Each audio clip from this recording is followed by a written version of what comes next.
پہاڑی زبان میں اپڈیٹ سنیے۔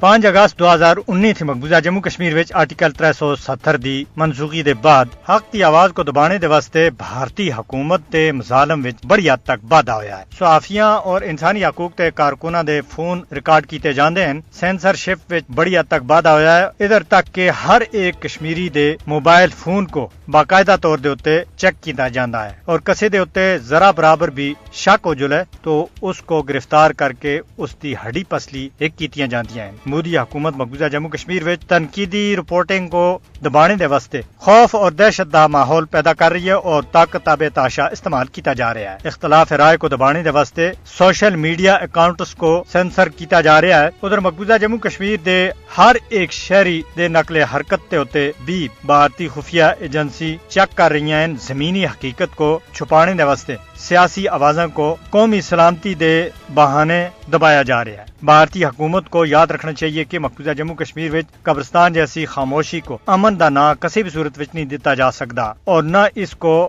حالات بہتر دے نال جوڑ کے دنیا کو گمراہ کیتا جا سکتا ہے۔ اس جدید ترین دور دے وچ دین کو انگلی دے پیچھے نہیں چھپایا جا سکتا۔ مسئلہ کشمیر ایک زندہ حقیقت ہے جس دے اوتے کئی ساری اقوام متحدہ دی قرارداداں اس گل دی گواہ ہیں کہ اس مسئلے کو کشمیریوں دی خواہشات کے مطابق حل کیتا جانا چاہیے۔ اس حوالے تھی حالیہ پاک بھارت کشیدگی دے دوران امریکی صدر دی ثالثی دی پیشکش موجود ہے۔ اس سن ایک نہیں کئی بار یہ پیشکش کیتی ہے، لیکن اس کے باوجود بھارتی ہردرمی اس مسئلے دے پرامن حل دے وچ سب دے بڑی رکاوٹ ہے۔ لہذا بھارت کو حقیقت کی طرف آنا ہو سی اور دنیا کو بھارت کو مجبور کیتا جانا چاہیے کہ وہ حقیقت کو تسلیم کرے۔